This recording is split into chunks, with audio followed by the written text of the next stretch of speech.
Saint-Louis, un exemple pour notre temps. Comme je le disais, je ne vais pas faire un cours d'histoire sur la vie de Saint-Louis.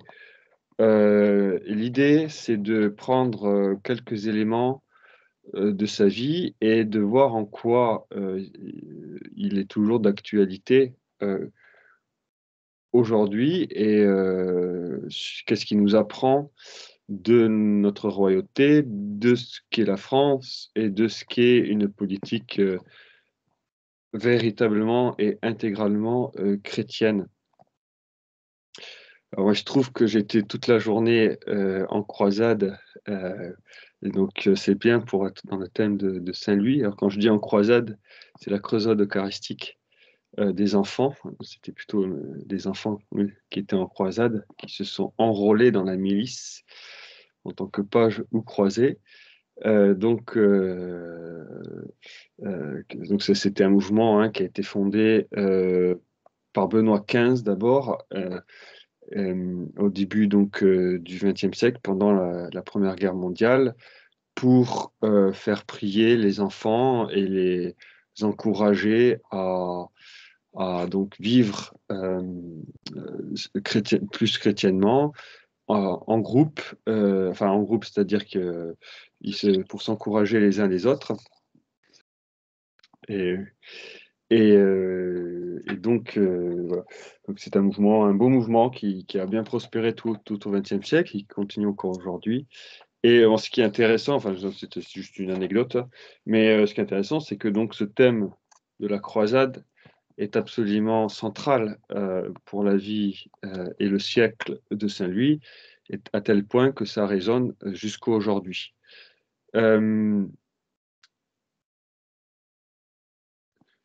Donc, il y a deux thèmes que j'aimerais juste préciser déjà, parce que, voilà, juste pour mettre les idées au clair, c'est que euh, dans l'histoire officielle, qu'on tape dans les manuels, la croisade a plutôt mauvaise presse. En vérité, ça a vraiment nourri tout l'esprit du Moyen Âge. Et il faut savoir que le mot lui-même de croisade est en fait largement postérieur aux croisades elles-mêmes. Ce qui est assez intéressant, c'est on les a appelés les croisés, effectivement, mais à l'époque, surtout, c'est que tous les croisés, tout simplement, on les appelait les francs. Enfin, je veux dire que les populations, enfin les Arabes au Moyen-Orient et même les Chinois en Extrême-Orient appelaient toutes les populations comme ça, chrétiennes et chevaliers, les francs, tout simplement. Voilà, ce qui est assez intéressant dans le sens où c'était pas les, je sais pas, c'était pas les Espagnols, c'était pas les Allemands, c'était pas les Romains, c'était les Francs notre pays, la France, comme son nom s'indique, c'est toujours considéré comme héritier de cet esprit. Et Saint-Louis incarne à son époque vraiment cet esprit de la chrétienté médiévale qui fonctionne comme une chrétienté à part entière.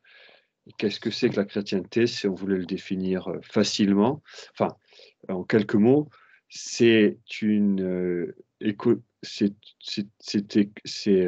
un monde chrétien est complètement chrétien et dont les institutions ont été complètement christianisées et où tous les acteurs sont chrétiens et vivent de l'esprit chrétien. Ça ne veut pas dire que c'était parfait, hein, parce que les hommes sont pécheurs et ça ne change pas en fonction des époques, clairement. Mais quand les institutions sont chrétiennes, quand l'Église est forte et protégée par les différents pouvoirs temporels, et quand tout est tourné vers le Christ, tout l'homme pécheur est appelé tout le temps et partout à exercer la vertu, à se tourner vers la vertu. Et ce qui est assez impressionnant dans cette époque-là, c'est qu'elle allie à la fois euh, une très grande justice et une très grande charité. C'est-à-dire que on a comme des gens comme Saint-Louis, hein, des gens très fermes et en même temps très charitables. Et ce qui est assez impressionnant, c'est que disons que les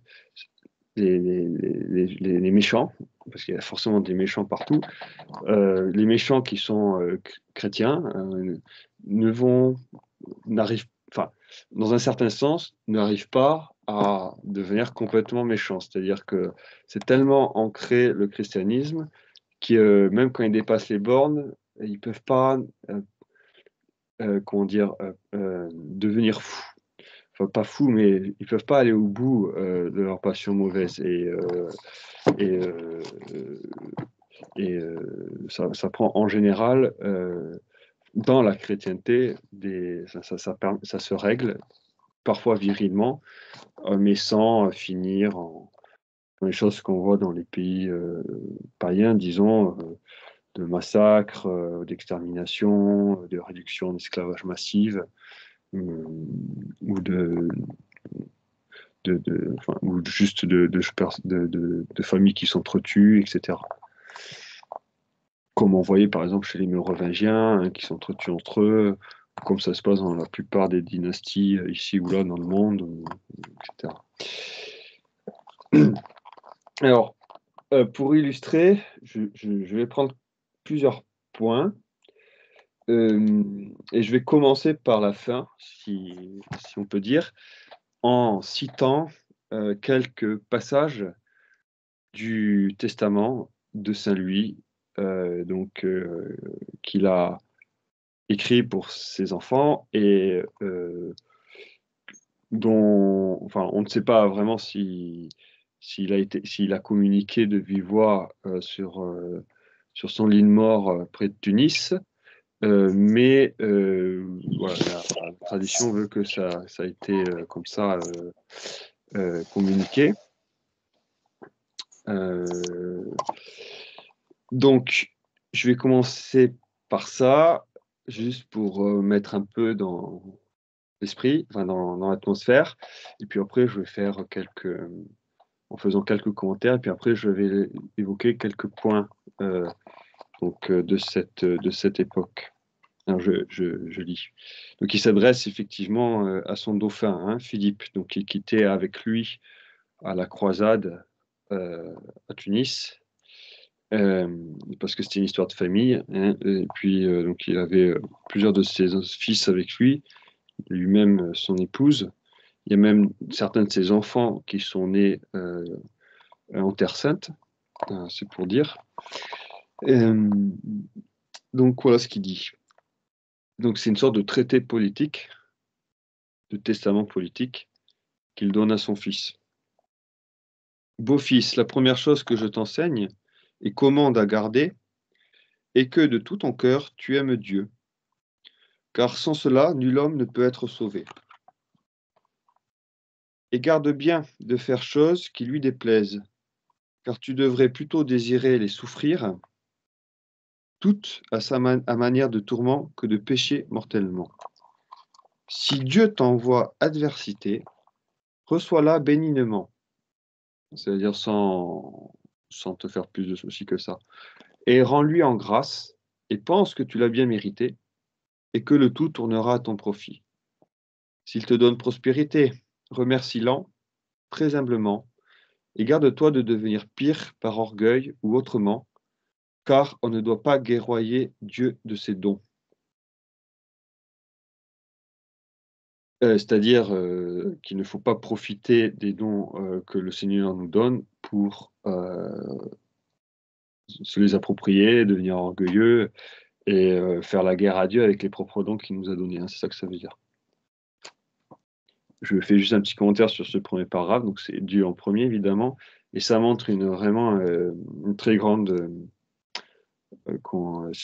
conscience, enfin une très grande sainteté déjà en soi, et une très grande en tout cas objectivité sur l'esprit humain, et lui-même en tant que roi, il devait savoir très très bien que, surtout à la place où il était en tant que roi, hein, où nous on a du mal à imaginer parce qu'on a rien comme pouvoir, hein, Et quand on peut parfois, avec un pouvoir complètement ridicule, sur des choses complètement ridicules, en prendre orgueil ou mal l'utiliser, alors on imagine que quand on a le pouvoir d'un roi, c'est très très facile de pouvoir mal en user, ou s'approprier, c'est devenir orgueilleux, même si dans les actions, on n'utilise pas forcément à mal, etc. Je continue. Et le cœur doux et piteux aux pauvres. Piteux, ça veut dire miséricordieux. Hein. Encourage-les et aide-les aide-les en ce que tu pourras. Maintiens les bonnes coutumes de ton royaume et corrige les mauvaises. Garde-toi de convoitise et n'exige pas de taille et de subside de tes sujets au-dessus de tes besoins, mais seulement ce qui sera nécessaire pour la défense du royaume. Je fais une petite parenthèse. Donc là, après Dieu, c'est en politique. Mon premier rôle, aime et soit miséricordieux avec les pauvres. Deuxième, protège les bonnes coutumes de ton royaume. Donc, va pas toucher n'importe quoi, n'importe comment. Les coutumes, tu dois en prendre soin, mais ça t'empêche pas de corriger les mauvaises. C'est ton rôle de roi de corriger, de, de rendre droit ce qui est désordonné, ce qui n'est pas droit. Et puis après, tout ça, on aimerait bien aujourd'hui que les politiques relisent ça et l'appliquent surtout. Et troisième, c'est ne prends pas trop d'impôts, juste ce que tu as besoin pour la défense du royaume, pas pour autre chose. Je continue. Aime ton honneur. Ne souffre pas qu'on n'ose jamais dire devant toi aucune parole qui puisse incliner quelqu'un à mal faire. Ne laisse pas médire d'autrui, derrière ou devant, par distraction. Que nul ne se permette la moindre parole irrévérencieuse contre Dieu, sa digne mère, et les saints ou saintes en ta présence. Rends souvent grâce à Dieu des biens et de la prospérité qu'il te donnera. Aussi, fais droiture et justice à chacun, tant aux pauvres comme aux riches et à tes serviteurs. Sois loyal, libéral et ferme de parole, afin qu'ils te craignent et aiment comme leur maître. S'il élève quelque controverse ou difficulté, enquiers-toi jusqu'à la vérité, qu'elle soit pour toi ou contre toi. Euh, je continue. Si tu es averti que quelque chose en ta possession, de ton fait ou de celui de tes prédécesseurs ne t'appartient pas, fais-le rendre incontinent. Regarde avec beaucoup de soin comment les gens et sujets vivent en paix et droiture sous tes ordres, particulièrement dans les bonnes villes, les cités et ailleurs. Maintiens les franchises et libertés que tes ancêtres leur ont accordées, et pour elles de l'affection, car en voyant leur richesse et leur puissance, tes ennemis hésiteront à t'assaillir, et tes pareils et tes barons n'oseront te résister. Je ne vais pas tout commenter, mais il y a beaucoup de choses là-dedans. Donc, aime ton honneur, ça commence par là.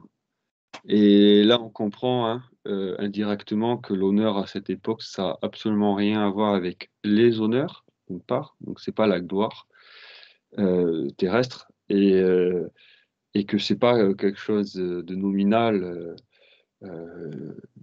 dans le sens, voilà, faut rien qu'on dise de mal sur moi parce que j'ai un super orgueil et je peux pas supporter. Non, non, c'est du tout ça. Là. Aime ton honneur, c'est comme un prêtre. Enfin, je veux dire, c'est comme si c'est comme un prêtre qui défend l'honneur du sacerdoce. C'est pas pour lui en personnel, mais c'est pas pour que la fonction sacerdotale soit insultée.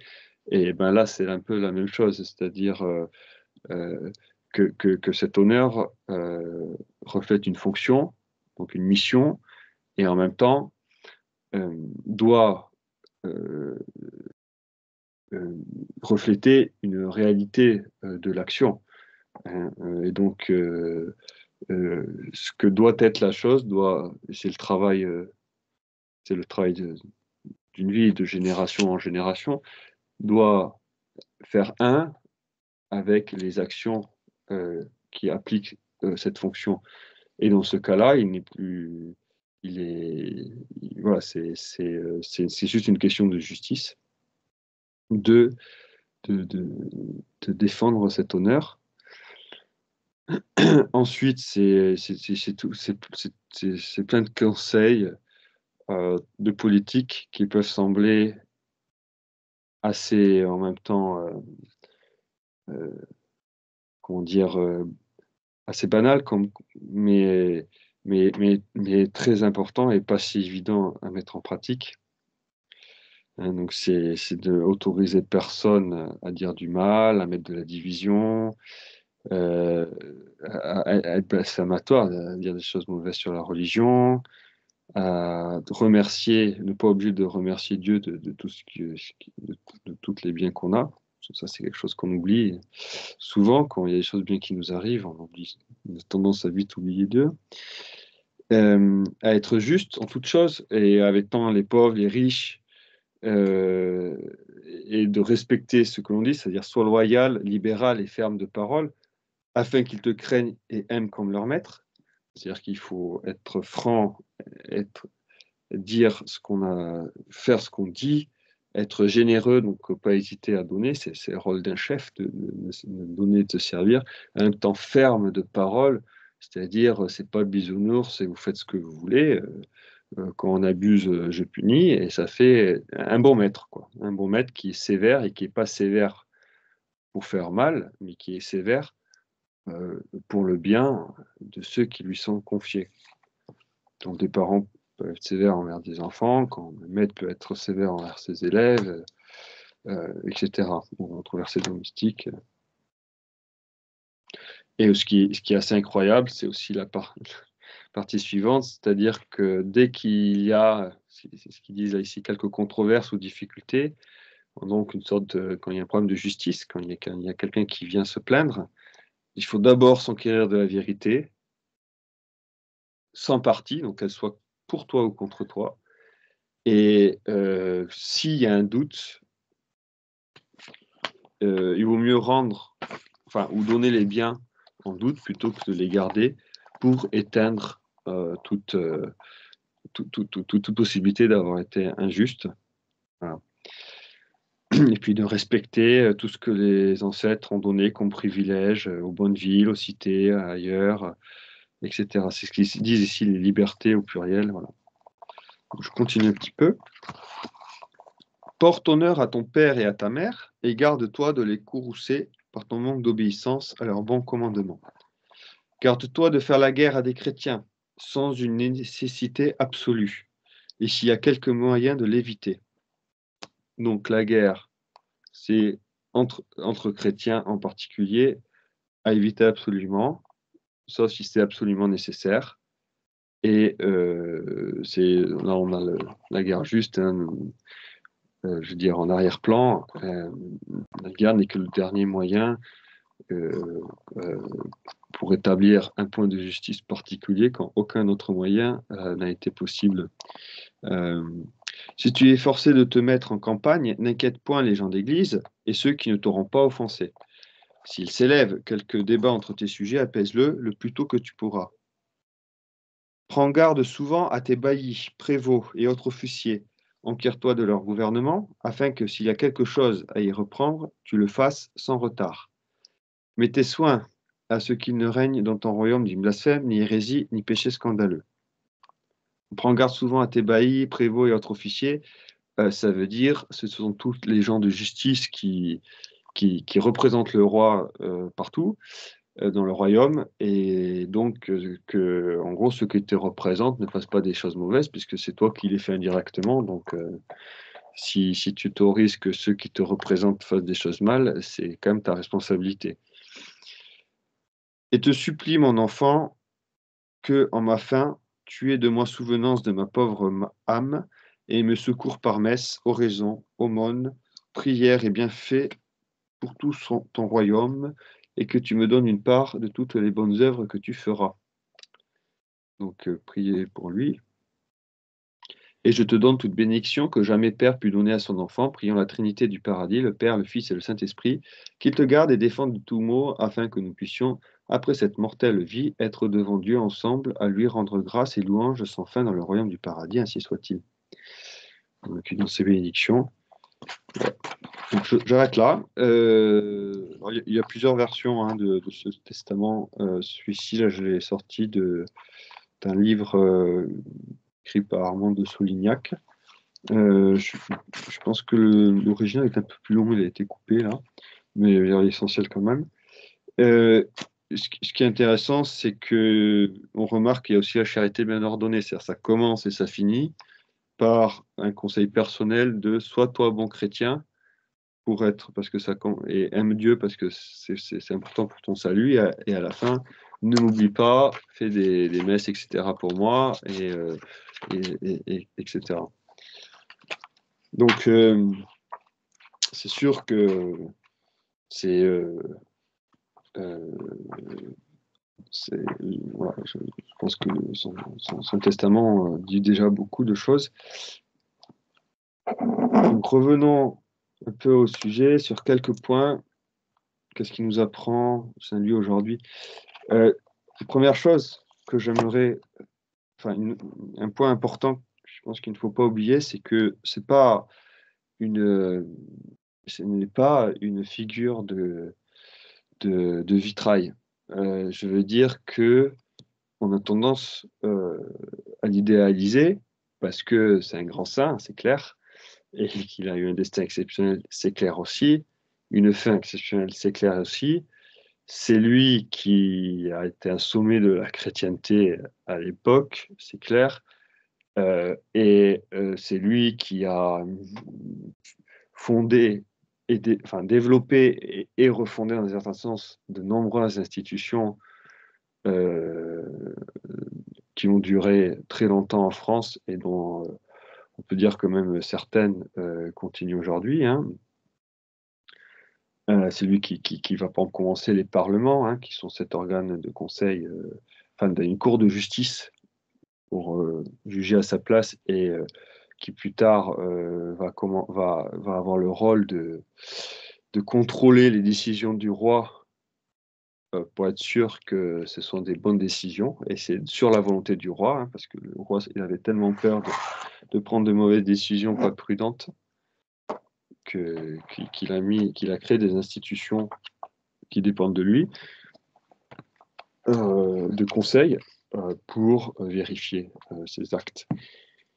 Mais malgré tout, ça reste, quand on regarde un peu en détail, ça reste, je veux dire, un homme pécheur, même si il a une vie très, très sainte et très, très pieuse, et qui arrive à la vertu, mais c'était pas facile, même pas du tout facile. Il faut pas oublier que son époque, on est vraiment c'est dans une situation qui était au départ, qui pouvait être très critique.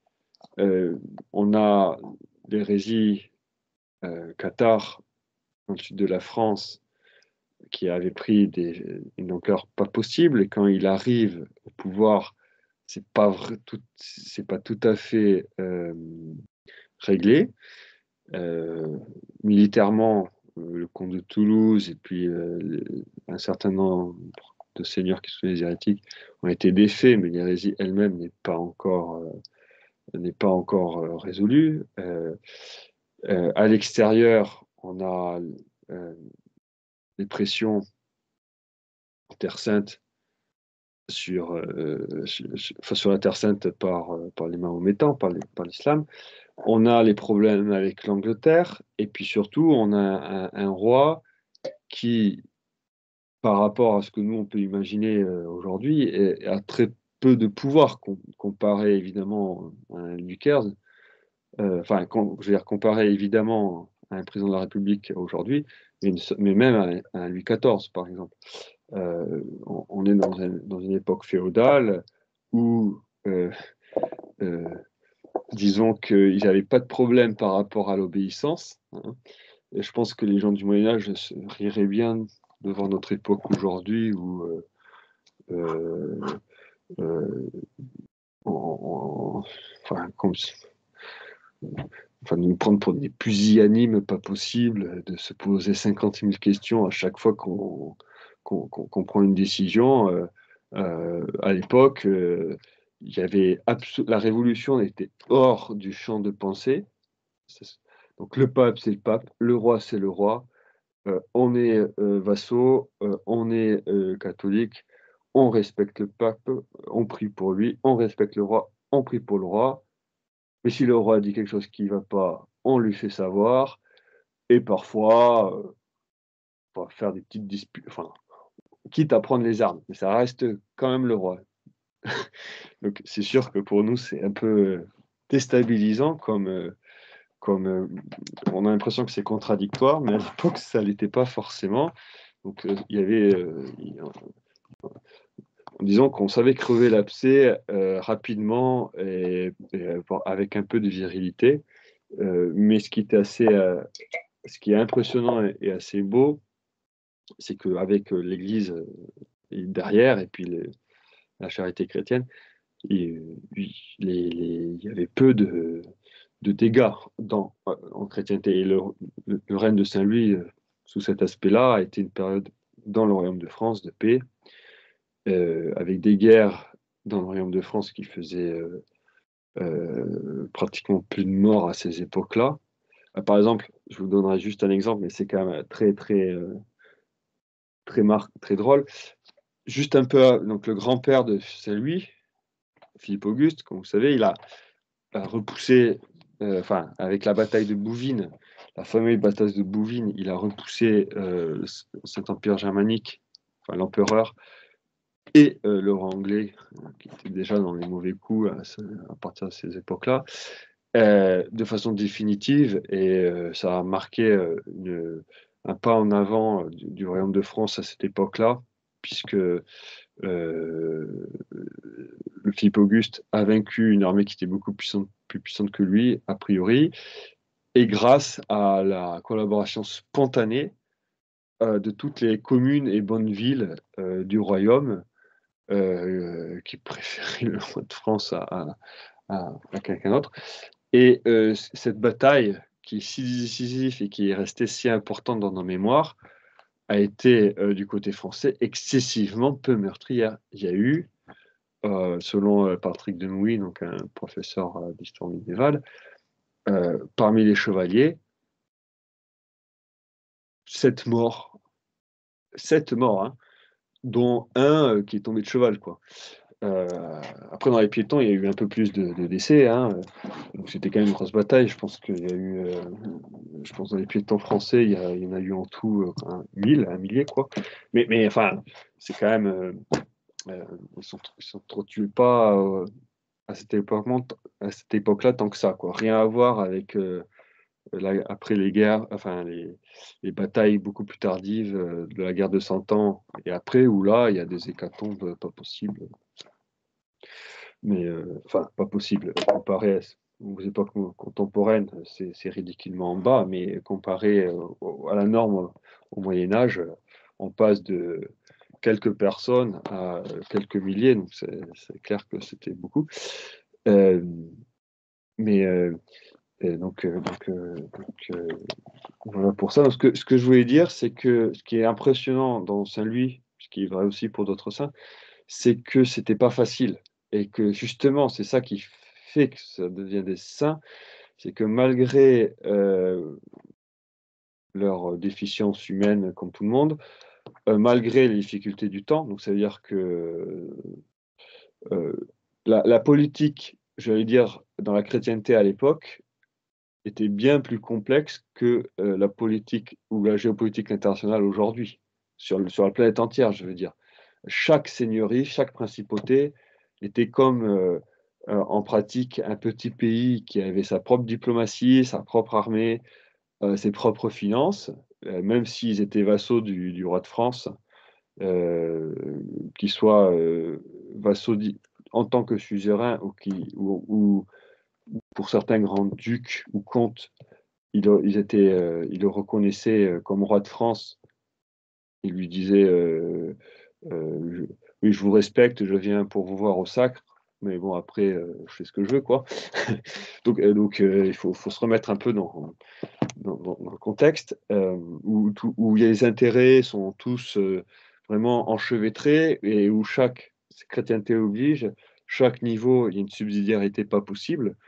Donc, qu'on aille du seigneur, au village, j'allais dire même à la famille, chacun n'a absolument pas de souci, pour prendre les décisions qui le concernent et pour bouger comme il faut bouger, pour son bien commun et donc ce qui est incroyable, vraiment incroyable, dans ce contexte-là et c'est que la chrétienté, enfin c'est que la foi qui peut expliquer que ça fonctionnait, c'est que ça ne devienne pas désordonné et que malgré tout, il y avait l'ordre, l'unité, de la foi, mais l'unité aussi politique et donc que les croisades, comment dire, incarnent, c'est quand même incroyable. Ça, c'est quelque chose qui ne peut pas exister. Moi, je regarde aussi l'histoire, j'allais dire extra-européenne et parfois païenne. Quand vous imaginez qu'il y a des rois comme le roi de France et le roi d'Angleterre qui quittent leur royaume pendant des années, et c'est des années, hein, c'est pas 3 mois, c'est des années, 3 ans, 5 ans, en Palestine, en sachant que déjà ils peuvent y mourir et d'ailleurs Saint-Louis y est mort. Ils laissent le royaume sans roi derrière. C'est juste quelque chose en soi d'extraordinaire. Dans des pays qui sont pas chrétiens, c'est clair que vous allez avoir, une usurpation, un oncle qui va prendre le pouvoir, enfin et ça vous allez avoir plein de problèmes, quoi. Vous pouvez pas laisser, votre pays, bye bye, je vais en terre sainte, protéger des chrétiens, je peux mettre sujet, je peux mettre un régent, mais non, si au bout d'un moment, si le roi est pas là, c'est la porte ouverte à tous les désordres. Ben non. À cette époque-là, au Moyen Âge, en France, non. Ce qui est doublement incroyable, hein, puisque même triplement incroyable, et c'est là où on voit sa sainteté, c'est qu'il ne cherchait plus ni son intérêt propre, ni l'intérêt du pays, mais l'intérêt de Dieu, quoi, tout simplement. Ce qu'il montre, c'est que quand il y avait d'ailleurs des royaumes là-bas, je veux dire des royaumes chrétiens qui se sont fondés, en Palestine, ce sont pas les grands rois, c'est pas le roi de France, c'est pas le roi d'Angleterre qui ont cherché à devenir, seigneurs, de ces royaumes, quoi. Ce qui aurait été dans une idée d'empire, à la romaine, Alexandre le Grand, chinois, japonais, enfin ce que vous voulez. Quand il y a ce genre de conquêtes qui peuvent être, par intelligemment faites, hein. Je veux dire, on peut respecter les populations locales, mais enfin, c'est surtout pour quand même étendre le pouvoir de l'empire, d'un empereur, de ce que vous voulez, selon d'un sultan, d'un calife, plutôt. Voilà.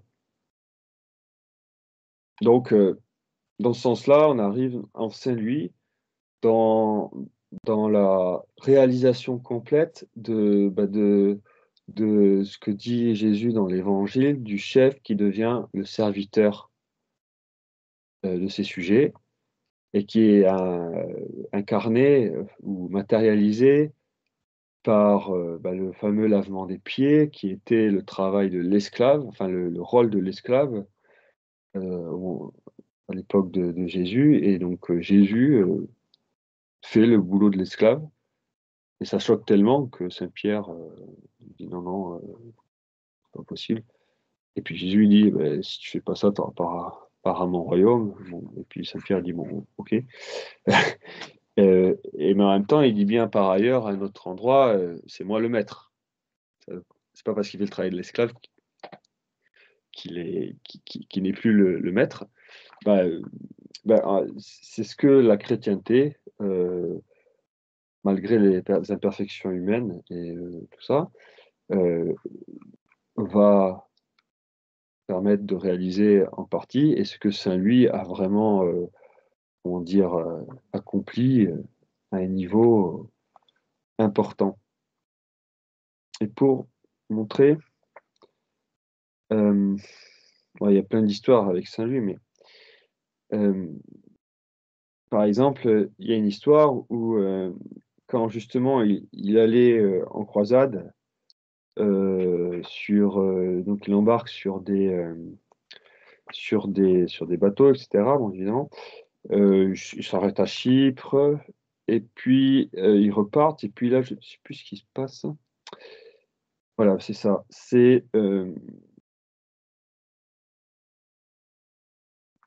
Voilà, donc c'est quand il part en croisade, la galère du roi, enfin donc le bateau où le roi, sur lequel le roi est, euh, bah, touche un banc de sable et arrache, emporta une partie de la quille. Donc le bateau devient quasiment inutilisable et voire peut peut-être couler. Donc c'est dangereux. Donc là, il y a tout le monde qui lui dit, enfin il y a ces matelots et puis tous ces seigneurs qui sont là, ils demandent à lui, enfin demandent à lui, enfin, lui disent d'aller sur un autre navire. Parce qu'ils pensaient que vu l'état là, du bateau, il y avait une forte possibilité que le bateau ne tienne pas jusqu'à l'arrivée. Donc là, c'était au moment de rentrer de la croisade vers la France. Le roi refusa de suivre cet avis. Et selon, je pense, Joinville, il disait ceci: si je quitte ce vaisseau, 500 personnes, davantage peut-être, demeureront en Chypre de malpeur, car il n'y a aucun d'eux qui ne tienne à sa vie comme je puis aimer la mienne.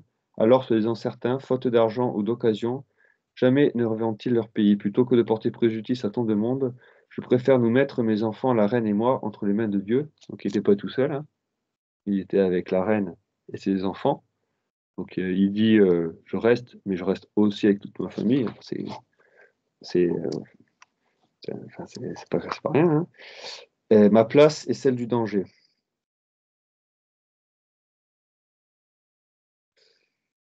Voilà.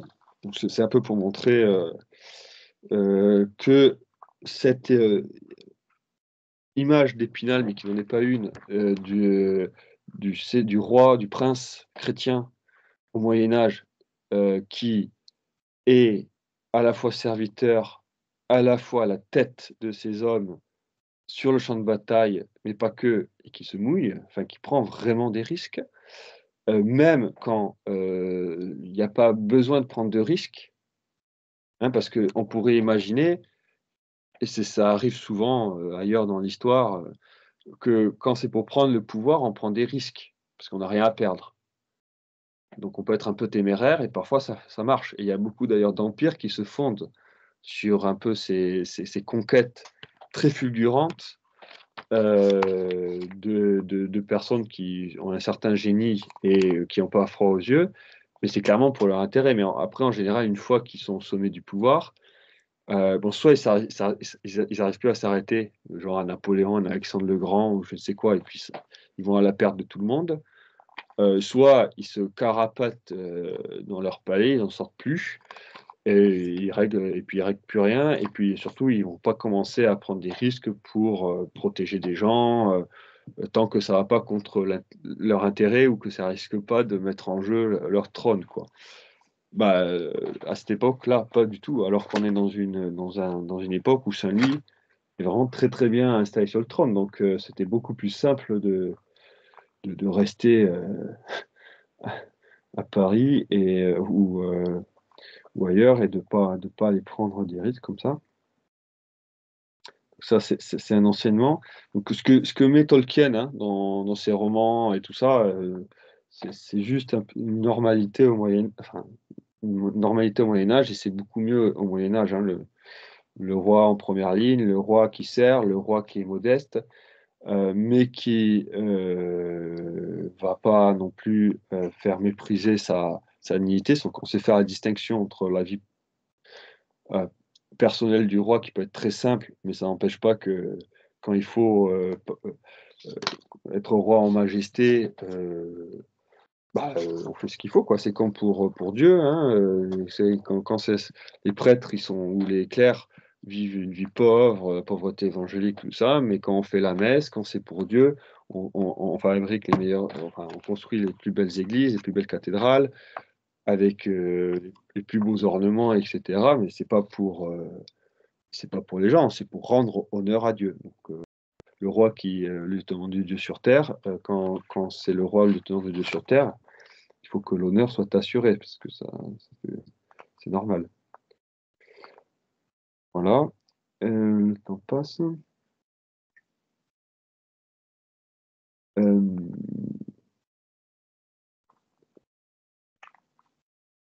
Après, il y a plein de choses. Oui, une autre chose importante aussi avec Saint-Louis, alors, qui nous apprend d'autres, c'est pour ceux qui connaissent le Moyen-Âge ou même l'Ancien Régime, c'est une évidence ce que je vais dire, mais ça sert de bien s'en rappeler quand même, c'est que c'est le gouvernement en conseil, c'est-à-dire que on ne gouverne euh, que en prenant conseil après avoir pris conseil. Et c'est très important ça, dans le sens où ça n'a rien à voir avec la tyrannie ou la vision, disons, absolutisme qu'on a habituellement, même si ça ne veut pas forcément dire la vision qu'on a, mais bon, c'est pas le sujet aujourd'hui. Mais même Louis XIV gouvernait en conseil, hein. Le roi qui absolu gouvernait en conseil, et c'était du vrai conseil. C'était pas juste pour faire style, on fait un conseil des ministres, mais on a déjà pris des décisions avant, et tout est enregistré. Et puis s'il y a quelqu'un qui dit quelque chose où on n'est pas d'accord, on le fait taire d'une façon ou d'une autre, ou je ne sais quoi, quoi. Le but du jeu, c'est qu'il y a un problème, on veut le résoudre. Donc pour prendre la meilleure décision, on demande. Alors, on ne demande pas à tout le monde, on demande à qui on a envie de demander déjà, et à qui en fait est capable de répondre. Et puis c'est un conseil, donc par définition, un conseil, c'est pas un ordre, donc c'est-à-dire qu'on peut le refuser. Et puis à la fin, c'est la personne qui décide, enfin le roi là, en l'occurrence, ou qui peut décider. Et c'est lui qui. Et donc, qu'est-ce que ça veut dire? C'est que c'est lui qui prend la responsabilité de la décision, hein. Et dans l'économie chrétienne, ça prend une importance excessive, puisqu'on est dans une optique qui devient complètement différente d'un monde non chrétien. C'est-à-dire qu'on ne part pas du principe que le roi va prendre que des bonnes décisions, parce que c'est un homme, c'est pas possible. Mais on sait très bien que quand le roi prendra une mauvaise décision, c'est que bon, parfois il a pu vraiment tomber dans un péché, il a fait exprès et tout ça. Mais souvent, certainement, c'est pas non plus, c'est plus par faiblesse que par méchanceté. Et puis surtout, on sait que tout est fait, qu'il a des confesseurs autour, etc.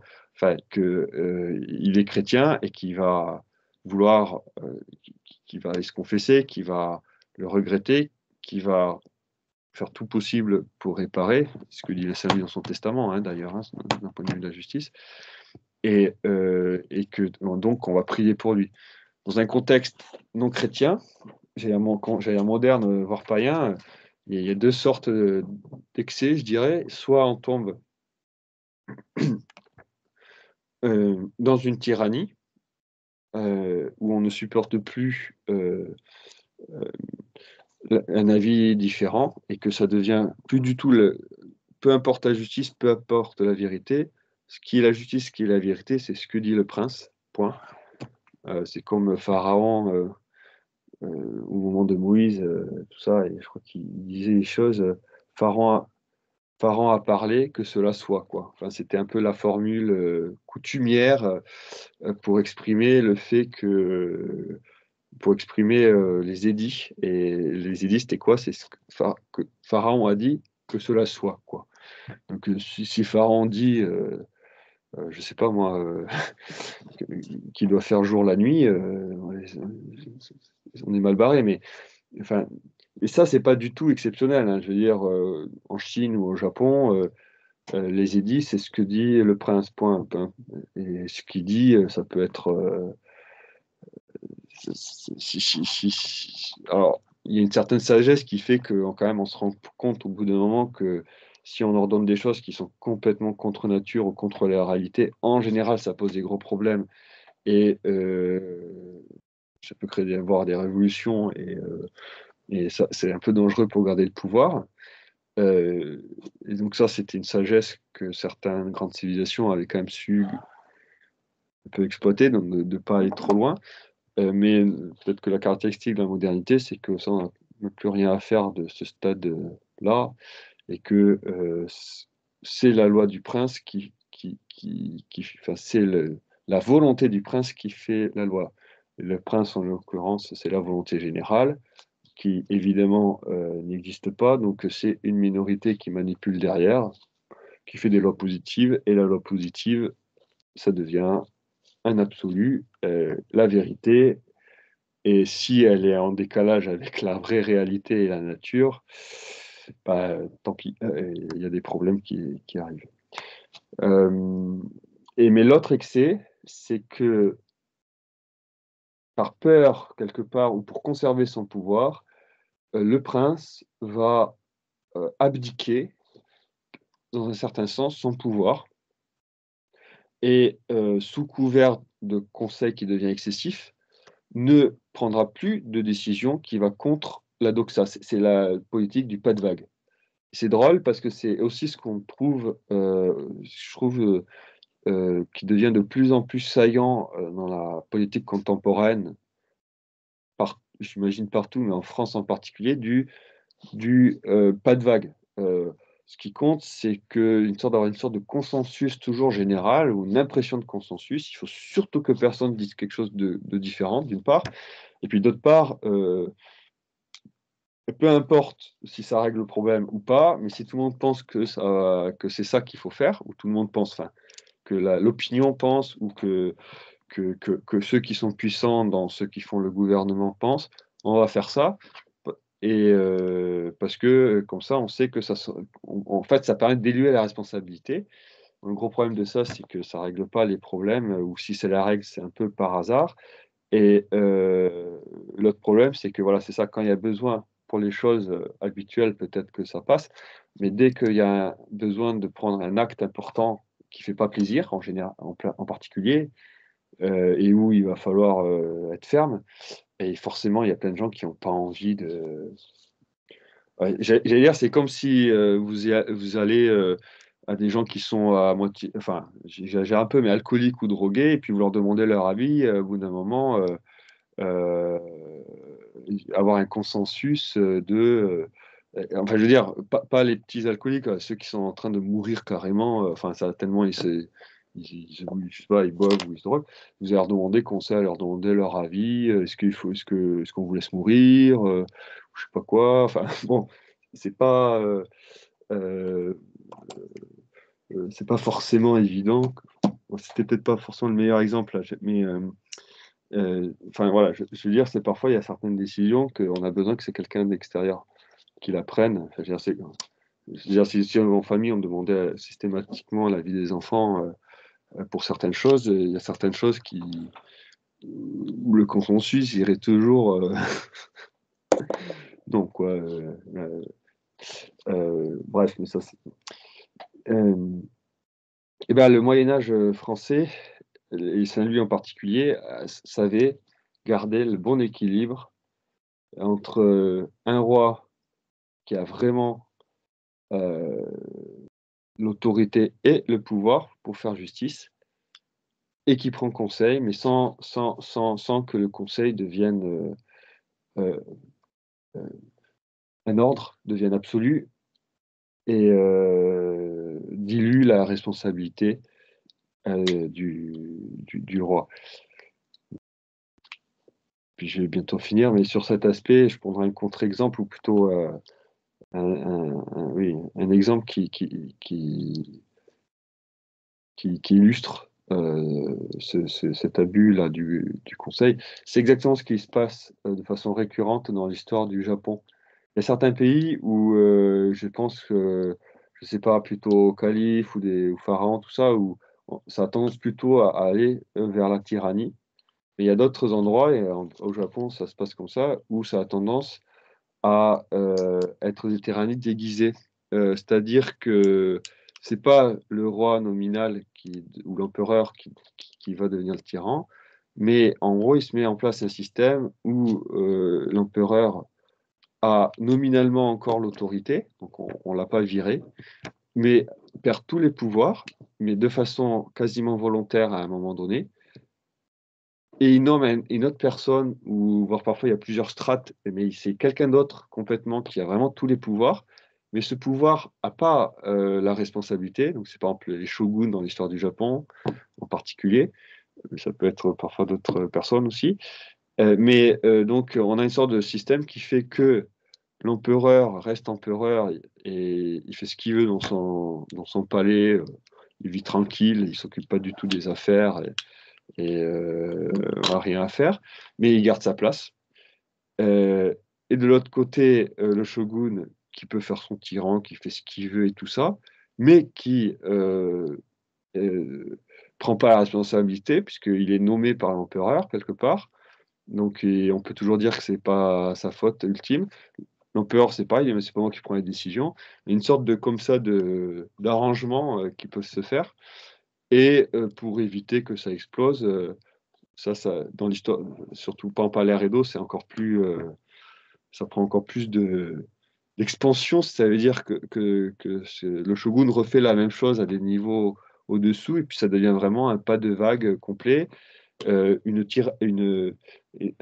là pour le coup un pouvoir qui est enfin, excessivement tyrannique, mais avec un pas de vague en même temps, qui fait qu'à la fin, tout devient un peu positiviste, formaliste, et enfin, le souci de la réalité, etc., est vraiment minimal tant que les gens ne se révoltent pas. Il y avait déjà au moins ça, c'est-à-dire qu'on assurait le minimum syndical pour que les gens, enfin, du pain et des jeux, quoi, hein, les règnes sous le soleil. Voilà. Et puis ça peut durer longtemps comme ça. Voilà. Et donc je vais conclure. Que nous apprend Saint-Louis pour notre temps? C'est un exemple ou un rappel de notre histoire très chrétienne, c'est clair.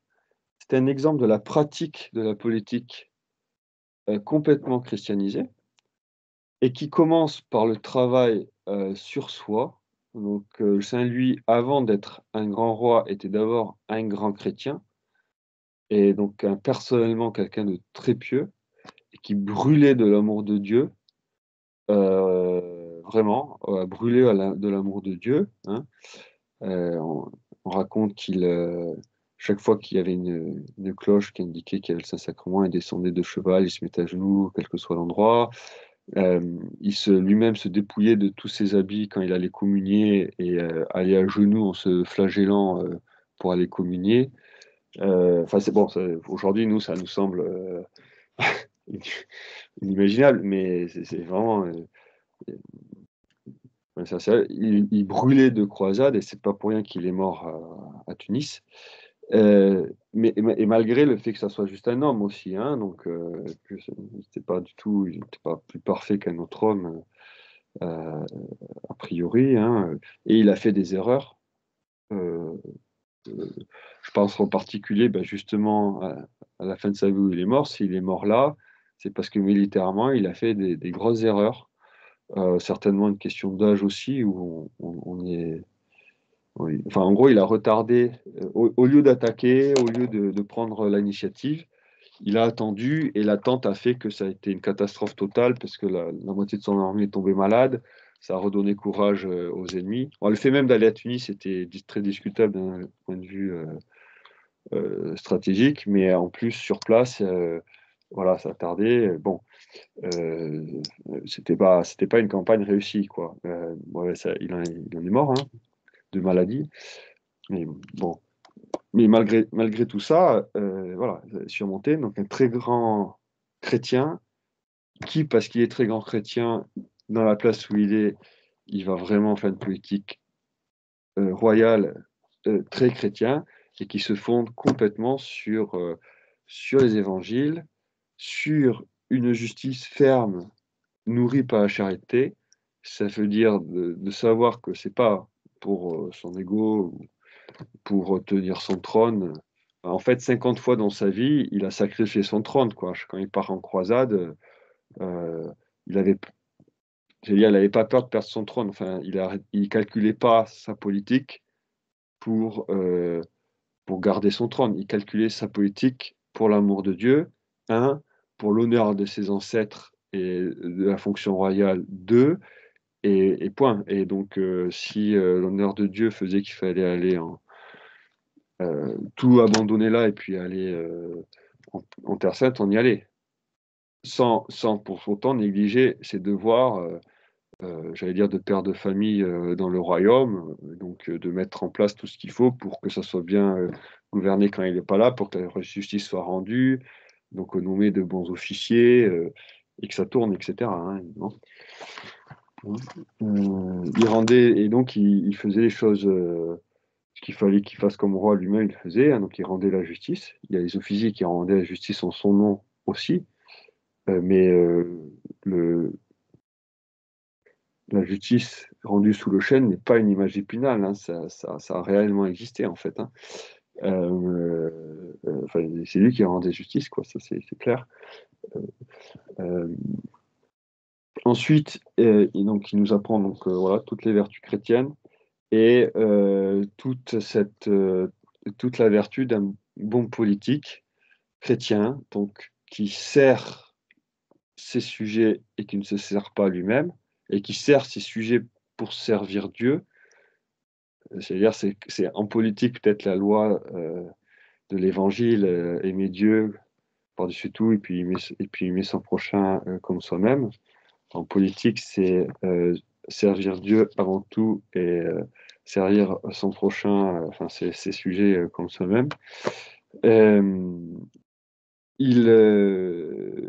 donc, et ensuite, il montre l'exemple de cette alliance absolument fondamentale entre justice et charité. Il montre aussi cette obsession de l'amitié politique chrétienne, qui n'est pas fondée sur l'intérêt, mais qui est fondée sur l'amour du Christ et l'unité de la chrétienté, donc la défense de l'Église y est comprise, mais avec un réalisme complet, sans aucun idéalisme, en sachant très bien que l'homme est pécheur, que l'homme est faible, et donc en faisant tout ce qu'il faut en justice pour éviter d'enfoncer les gens dans leurs péchés ou leurs défauts. Donc le passage, c'est comme à un autre moment, enfin, il vint les Anglais et au lieu de tout leur piquer, il va leur rendre, au roi d'Angleterre, un certain nombre de régions, enfin comment, de domaines en France, alors qu'il avait toute la légitimité de les piquer, quoi, enfin de les garder, puisque enfin, même dans le droit féodal, c'était possible. Mais non, il a été très libéral avec son cousin éloigné, parce que si c'était son cousin éloigné, parce que c'était un roi chrétien et qu'il faut être chrétien, pardonner 67 fois, etc. Et donc, voilà, il a fait ça. Sur la religion aussi, il faut le citer parce qu'on on en parle, je ne sais pas si on en parle souvent, mais on a peur des images un peu biaisées sur ça. Mais il a, euh, donc il a soutenu l'Église, il a soutenu l'Inquisition dans le sud de la France pour le meilleur. Hein. Il a permis le baptême de nombreux dans le royaume juif, parce qu'il y avait pas mal de juifs. Il a brûlé les Talmuds. Et sur ce sujet, j'ai trouvé un article de recherche par un japonais excessivement intéressant qui ne connaît pas les débats qu'on a chez nous et qui décrit juste ce qui s'est passé. Et c'est très intéressant parce qu'en lisant enfin, très clairement, ce procès a été fait de façon exemplaire. Et en fait, ce qui est intéressant, c'est qu'on se rend compte que c'est la première fois que le Talmud en fait, a été a posé problème, d'une part, et surtout a été découvert. Avant ça, on ne connaissait pas l'existence du Talmud trop, enfin, on ne l'avait pas remarqué en tout cas. Et, pourquoi les Talmuds ont été brûlés? C'est parce que le procès est arrivé à la conclusion. Et les procès à l'époque, c'est pas. Enfin, je veux dire, c'est vraiment. On est étonné par la qualité de la justice de cette époque, hein, où à la fois on a des procédures qui sont excessivement justes et des personnes qui sont excessivement équitables. Donc on a l'alliance des deux. Hein. Et bon, ouais, pour ce Talmud, en gros, les deux choses qui se sont révélées au cours du procès, c'est que apparemment c'était complètement blasphématoire, que ça insultait la Vierge Marie, Jésus et tout ça. Bon, suffit de lire un peu le Talmud pour s'en rendre compte, hein, c'est pas compliqué. Mais que aussi, et puis voire surtout, c'était un facteur où il y avait des mensonges, etc., qui comment encourageait au péché ceux qui le lisaient et empêchait les Juifs de se convertir. Donc, voilà, c'est pour ça que que, que, que Saint-Louis a effectivement brûlé ces Talmuds à cette époque. Donc voilà. Donc on est voilà. Donc comment dire, on est dans une époque qui est tellement loin de la nôtre que c'est difficile. Mais c'est aussi important pour notre époque parce que ça permet de se rendre compte que ça a existé, ça a été possible. Et deux, de se rendre compte que ça s'est pas fait, comment dire, sans heurts ou sans difficulté, sans courage, sans fermeté. Il y avait pas de bisounours à l'époque et ils avaient des grosses personnalités et ça empêchait pas que ces choses se fassent et aussi, que ça s'est pas fait du jour au lendemain. Saint-Louis, n'est pas une apparition spontanée, dans la nature comme ça. C'est l'héritier de nombreux rois saints, hein. On peut dire que depuis Hugues Capet, pratiquement à chaque génération, chaque successeur fait un peu mieux et un peu plus saintement que son prédécesseur et que ça arrive à un sommet à Saint-Louis, qui sera peut-être jamais égalé par la suite. Enfin, en tout cas, dans tous les aspects comme ça, mais que c'est que qu'il continue, heu,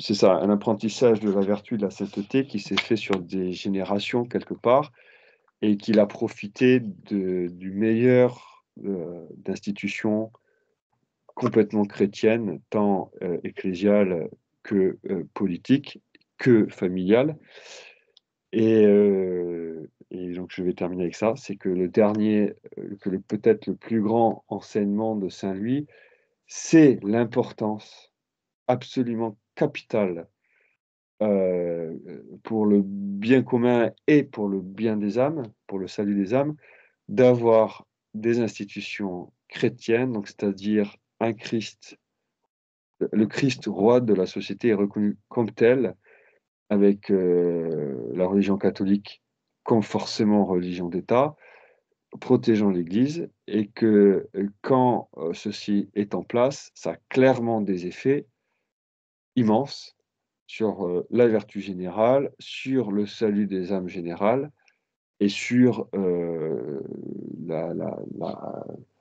enfin l'accomplissement des volontés de Dieu et c'est vraiment clé, parce que l'homme est un animal politique qui ne peut pas se passer de la société. Donc on ne peut pas, aller contre cette réalité de notre nature et l'histoire de saint Louis et de son époque nous montre à quel point, ça a des effets et c'est pourquoi, heu, le combat politique sur ce plan-là est absolument fondamental et devrait être, 1er, parce que sans passer par là, on peut pas vraiment avoir, de rétablissement, de res général et aussi pour le salut des âmes, c'est des grandes difficultés, de grandes difficultés. Et comme, Dieu pourvoit, la providence, pourvoit et a la pitié de nous, mais c'est bien Dieu qui a créé, notre nature et l'ordre politique.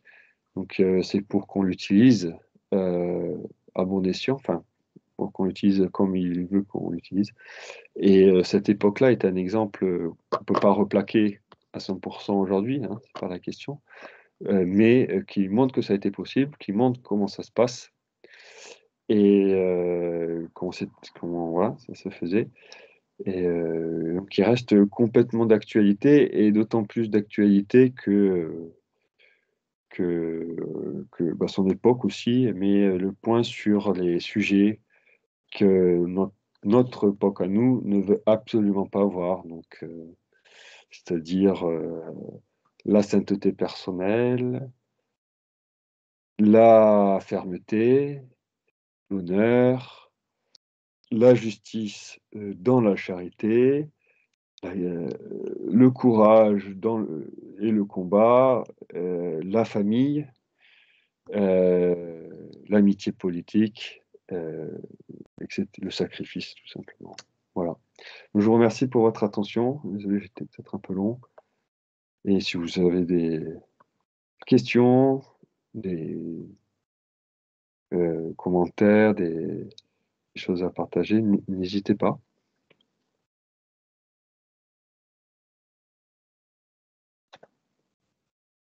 Merci beaucoup, Paul. C'était très édifiant. Était très intéressant, évidemment. Alors, moi, j'ai lu les Mémoires de Joinville, mais ça remonte à un petit moment. Et j'ai pas de souvenir exact. Est-ce que toi, tu aurais connaissance d'un exemple où Saint-Louis s'est laissé infléchir par ses conseillers d'une décision qu'il s'apprêtait à prendre et à laquelle il a finalement renoncé? Est-ce qu'on a ça quelque part ou est-ce que c'est pas forcément connu? Alors, bonne question. Alors, là, comme ça, une décision. Alors, aussi, dans les conseillers, les confesseurs étaient excessivement importants, hein. C'est-à-dire que les conseillers, c'était important, mais encore plus peut-être les confesseurs, parce que on ne se rend pas compte, et ça, je pense que c'est aussi une particularité du fonctionnement chrétien des institutions, c'est que le confesseur euh, est vraiment clé dans la politique euh, chrétienne d'un royaume pour plusieurs raisons. C'est que c'est pas un conseiller, justement, c'est pas un grand seigneur ou c'est même pas un conseiller. Donc, il n'a pas d'intérêt a priori. Il peut être choisi vraiment complètement librement. Il y a plein d'exemples de confesseurs qui viennent de nulle part et qui clairement, comme ils sont prêtres en plus, ils n'ont pas de famille, donc il n'y a pas de clan. Enfin, ils ont une famille, hein, mais je veux dire, ils n'ont pas de descendance, donc ils ne font pas partie d'un clan. Ils sont créés la confession, donc c'est ce qui est extérieur aux intrigues politiques, ou beaucoup plus extérieur en tout cas que peut être des conseillers, parce que on n'a pas forcément l'expérience, mais même à son époque, ça devait être des paniers de crabes, quand même pas possible, hein. Enfin, je veux dire, voilà. Mais oui, pour la question, là, comme ça ne me vient pas. Alors, là-dedans, là, j'avais un exemple, en tout cas, où il prenait conseil. Et comment ça finit? Ok.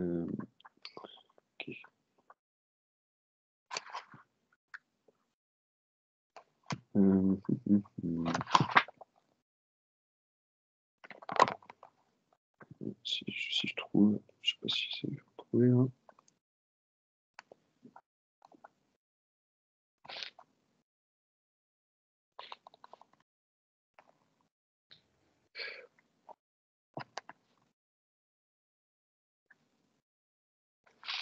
Alors, je trouve autre chose là. C'est pas ça pour le coup, mais c'est intéressant, c'est que c'était quand ça? Enfin, avant de partir en croisade, le roi interdit dans le domaine royal toutes les guerres privées pendant 5 ans. Et puis il renouvelle la trêve du roi d'Angleterre, etc., etc. Ce qui est intéressant, c'est qu'ils étaient vraiment réalistes. C'est-à-dire qu'il n'y avait pas il y avait pas cette tendance qu'il faut être pacifiste, dans le sens, pourquoi on pourrait se dire, pourquoi il n'interdit pas la guerre, tout simplement. Il sait très bien que c'était juste irréaliste, et qu'il vaut mieux que les gens se tapent un peu dessus, pas trop méchamment de temps en temps, plutôt que ça explose méchamment.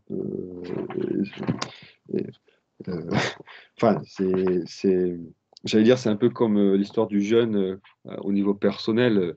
Il y a des règles de jeûne dans l'Église, mais qui sont quand même assez, bon, aujourd'hui très très coulantes, mais qui ont toujours été très larges quand même, parce que l'Église connaît bien notre nature humaine et que si on tire trop sur la corde, ça craque. Non, mais sinon, j'ai pas d'exemple sur ça, mais si cela t'intéresse, je peux chercher, si je trouve, envoyer. Mais là, j'ai pas. J'ai pas.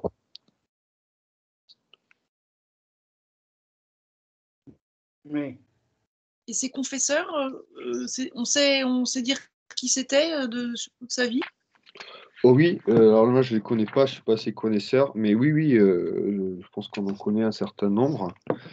Le livre qui est long, mais bien quand même, c'est le livre de Saint-Louis, de Le Goff, par Le Goff, je veux dire, ce qui s'appelle Saint-Louis, qui a été écrit par Le Goff, un médiéviste mort aujourd'hui, et qui est doublement intéressant, enfin, parce que, bon, bah, on a tout, c'est quand même très, comment, enfin, on a l'essentiel de ce qu'on a comme document historique sur lui.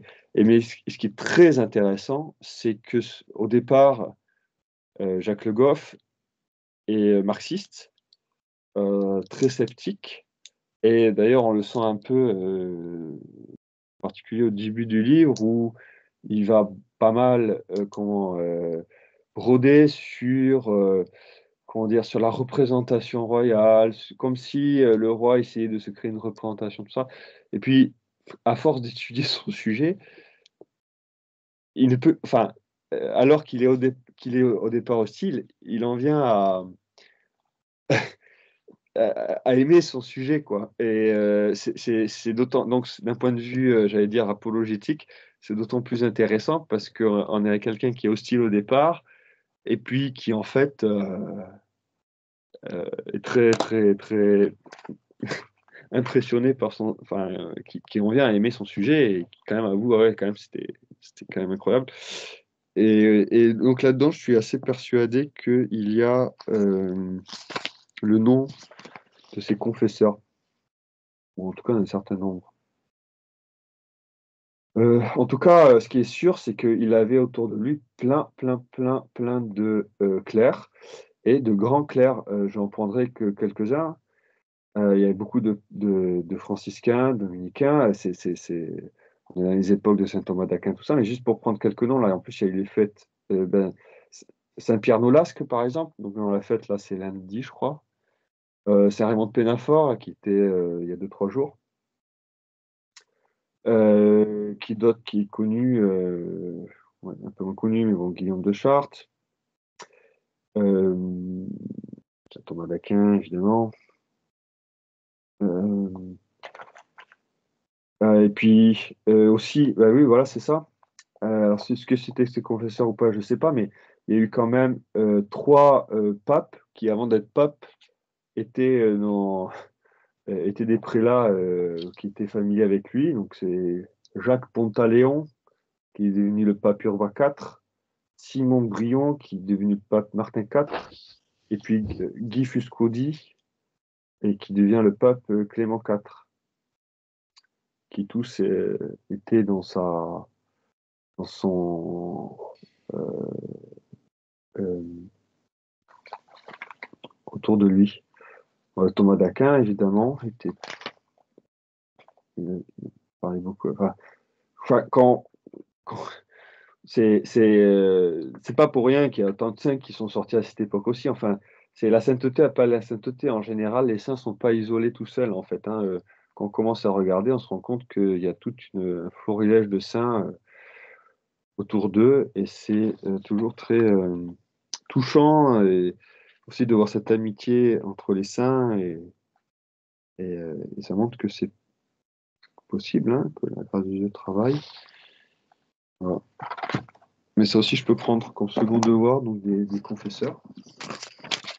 En tout cas, là, je crois que c'était pas dans, je l'ai pas cité là, enfin dans l'extrait que j'ai pris du testament. Son testament, il dit clairement que c'est important de choisir un bon confesseur et de bons clercs à qui il peut parler.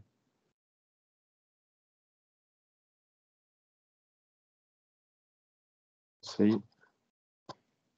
qu'on fait ça.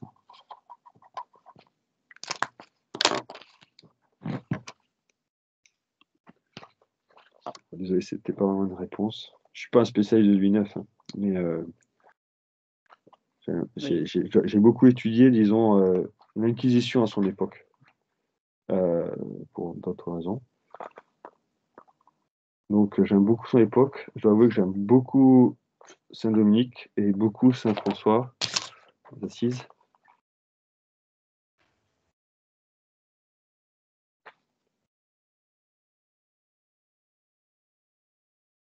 Voilà. Je ne sais pas si vous avez d'autres questions. J'essaie d'en Oui, trouver. je crois Oui, qu'il y a une biographie de Jean-Noël Toubon, oui, récente. d'accord. Et je sais que ce même amateur d'histoire ou historien insiste sur le fait que Saint-Louis a amené des musulmans, ou des anciens musulmans, dans le nord de la France afin qu'ils puissent se convertir au catholicisme romain. Oui. Et d'ailleurs, je n'ai pas du tout parlé de ça, mais il est allé 2 fois en Croix. Hein. Et la première fois en Croix, il s'est fait faire prisonnier par les Oui, musulmans. Et il a vraiment édifié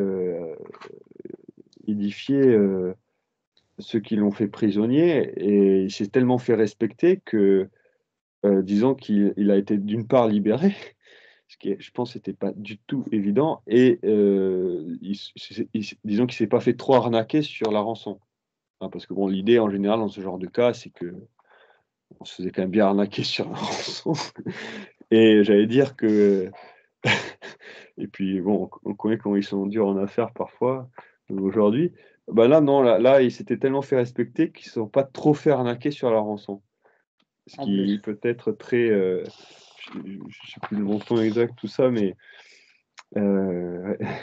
et que même, comment il s'appelle, celui qui je crois qu'il appelait l'ancien de la montagne ou quelque chose comme ça, enfin le chef des assassins là,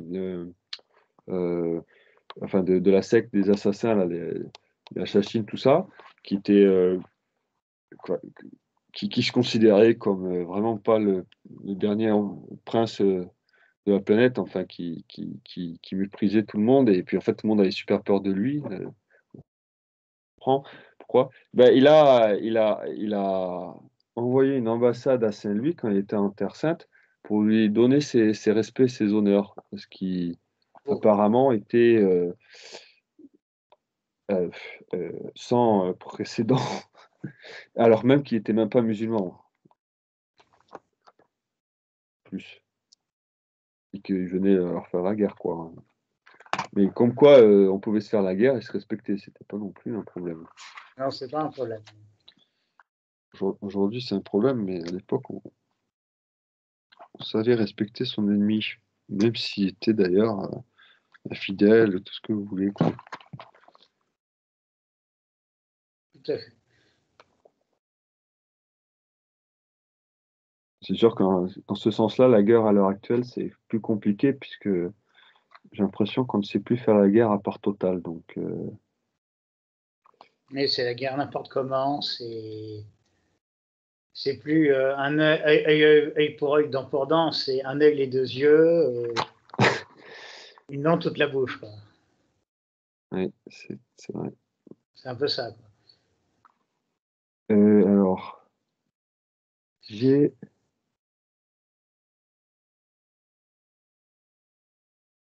Même si la loi du talion n'est pas bonne en soi, hein, faut le dire. Oui.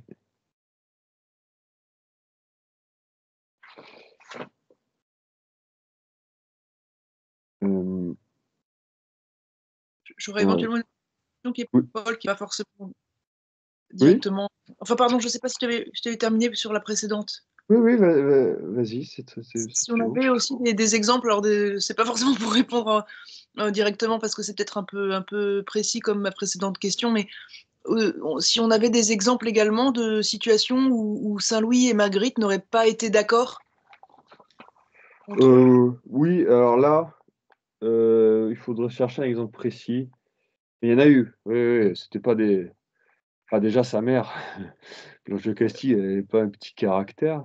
Si, Euh, D'ailleurs, je pense que c'est pas pour rien qu'elle, pour le coup, elle n'est pas devenue sainte parce que elle a été affreuse avec Marguerite à certains moments. Par exemple, là, il y a une histoire attends, avec Marguerite, là, je sais pas, là, ça me vient pas comme ça, mais avec sa mère, c'était avant la naissance, enfin, en tout cas, quand il y avait encore Philippe Auguste, Louis VIII, ça, c'est une histoire d'ailleurs, je sais pas pourquoi, genre, j'avais jamais entendu jusqu'à récemment, et pourtant, c'est assez drôle quand même. Bon, mais enfin, en Angleterre, il y a une dispute sur le trône, et donc il y a des barons anglais qui viennent en France et qui demandent à Louis VIII, qui n'est pas encore Louis VIII, qui est le dauphin, donc le fils de Philippe Auguste, de devenir roi d'Angleterre, s'il vient prendre par les armes quand même, parce il faut aller prendre le trône, mais soutenu par des barons anglais. Et donc, Louis VIII, il va, et sauf qu'entre-temps, les barons anglais qui sont venus l'inviter pour prendre le trône de France, on se sont dit non, finalement, on va, je sais pas, enfin voilà.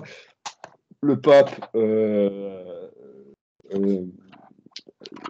veut pas qu'il y ait la guerre entre les chrétiens, donc effectivement, il désavoue là le futur Louis VIII et il le reconfirme, enfin il reconfirme, il soutient le roi d'Angleterre. Et Philippe Auguste veut surtout pas aussi de guerre dans la chrétienté, donc il soutient pas son fils. Puis là, il y a Blanche de Castille qui arrive et qui, en gros, on imagine presque la scène, là, lui envoyer des trucs à la figure quand disant c'est scandaleux, faut lui envoyer.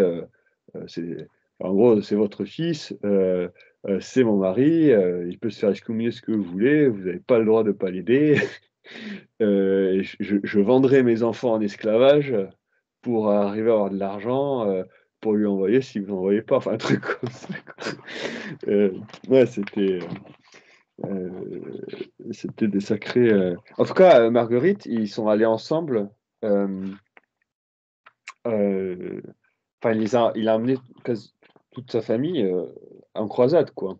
Ça aussi, on a du mal à imaginer aujourd'hui, mais euh, est-ce que les disputes avec Marguerite, là comme ça ne me vient pas, mais forcément, hein, j'imagine, je sais pas, je sais pas sur ça, effectivement. En tout cas, sa mère a été dure avec sa belle-fille, en particulier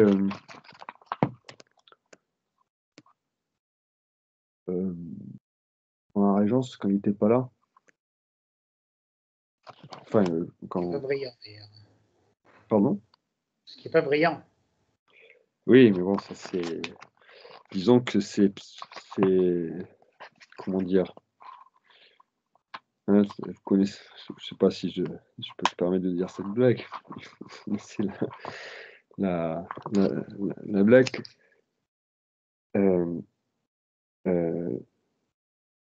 Euh, qu'est-ce que c'est?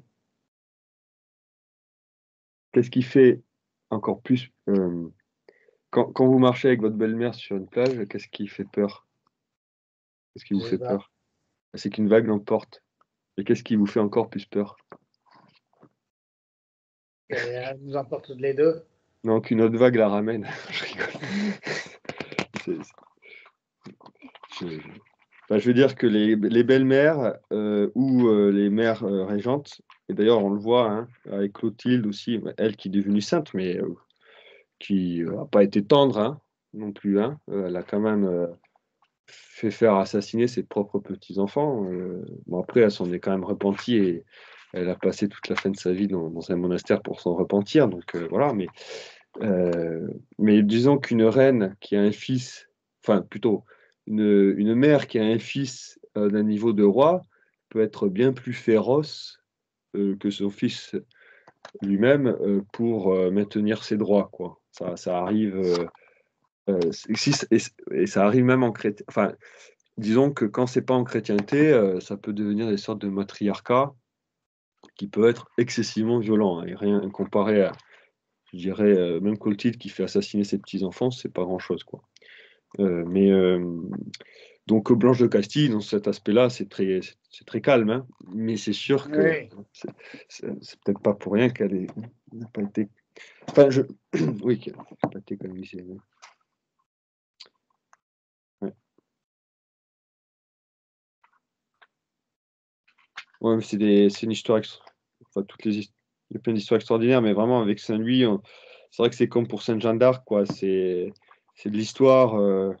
Voilà, là on se dit, il n'y a aucun roman, rien de fiction qui pourra faire mieux que la réalité, quoi, et que l'action de Dieu dans l'histoire, quand même, parce que c'est ouais, c'est incroyable. J'arrive pas à trouver ça. Désolé.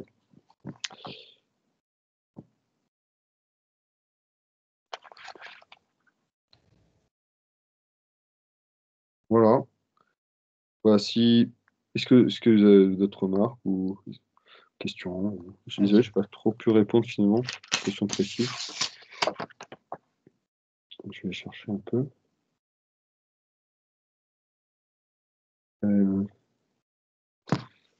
Qu'est-ce que c'était ça?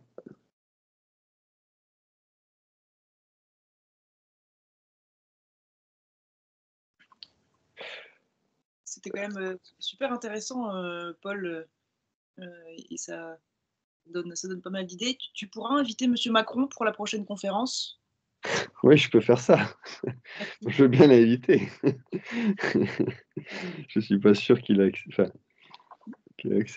Après, tout le monde peut se convertir, mais là, enfin, quand même, quand on regarde l'histoire, il peut y avoir des conversions personnelles, heureusement, mais quand même, surtout en politique, en général, ils viennent pas. Ils ont, enfin, ces grands saints comme Saint-Louis, tout ça, ils ont une sainteté personnelle et des mérites personnels, c'est clair, mais c'est le résultat aussi de génération en génération. Et j'allais dire, par exemple, j'allais dire Saint-Clovis.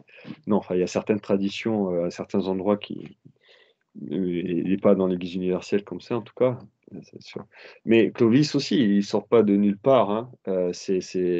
C'est plusieurs générations de rois qui étaient païens, mais qui, de génération en génération, avaient la double politique de protéger l'Église, même s'ils étaient païens, et de être plus romain que les Romains, et donc de protéger aussi la légitimité romaine envers et contre tout.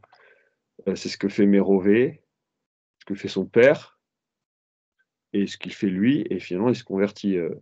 Alors je ne sais pas, avant Mérové, on n'a quasiment pas d'informations, donc on ne sait pas trop, mais on imagine que c'est peut-être un peu plus vieux que Mérové quand même. Mais enfin, voilà, et que c'est cette accumulation qui fait qu'à un moment donné, ça donne les circonstances, j'allais dire même, c'est pas génétique là, c'est, je veux dire, de tradition familiale qui permettent à ces grands hommes de devenir vraiment des grands hommes, quoi.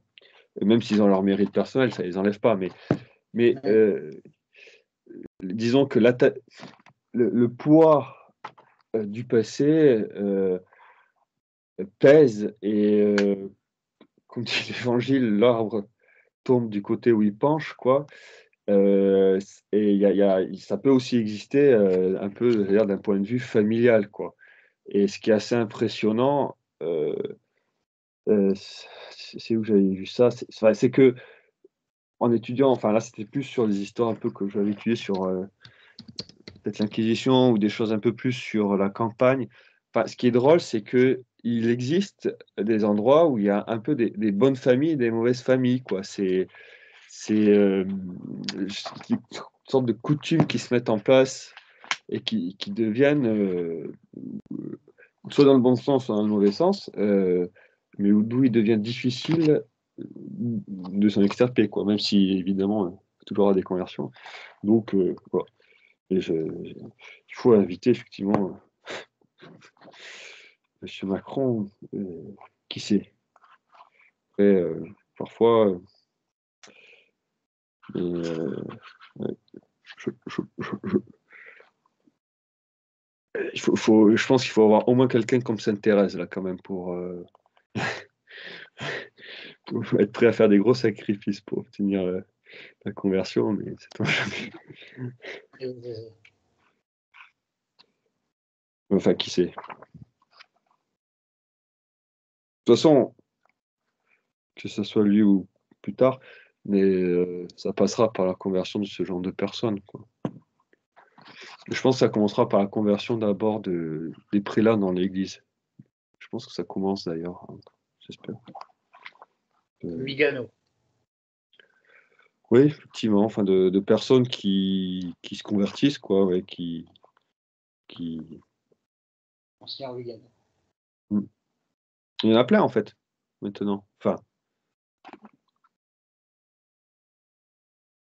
c'est assez encourageant de voir que sur cette histoire de la bénédiction, il y a quand même beaucoup d'évêques qui se sont levés, quoi, enfin, qui ont en tout cas dit, enfin, ça dépend les uns et les autres, pas tout à fait, enfin, voilà, chacun avec ses nuances, mais en gros, non, non, nous, on va pas faire, on va pas bénir ça, quoi. On va pas toi ces bénédictions, tout ça. C'est la première fois que ça se passe depuis, ouais, depuis 2000 ans. non, non, peut-être pas. Non, quand on voit les époques au Moyen Âge, au XIVe siècle et tout ça, d'ailleurs, c'était aller trop loin, hein, parce que ça avait quand même causé les schismes. Les évêques, ils étaient aussi, c'était un peu comme les seigneurs féodaux face au roi, quoi, hein, c'était, c'était, je sais pas comment dire, c'était viril, quoi, hein. Bon, pas comme dans le temporel, là, ils sortaient pas les épées. Enfin, encore que, c'est quand même, c'est quoi cette histoire? Vous savez, c'est quelle bataille déjà célèbre? Enfin là, en gros, au XIe, XIIe siècle, on a encore des évêques qui sont aussi seigneurs féodaux et qui vont sur le champ de bataille. Et sauf que comme ils n'ont pas le droit de faire couler le sang, ils se battent avec un gourdin, quoi.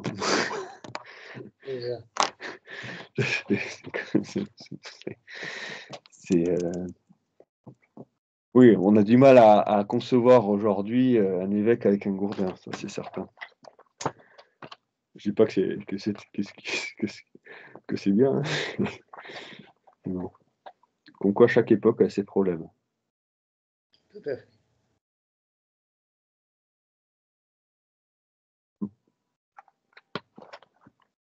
Voilà. Est-ce qu'on s'arrête là?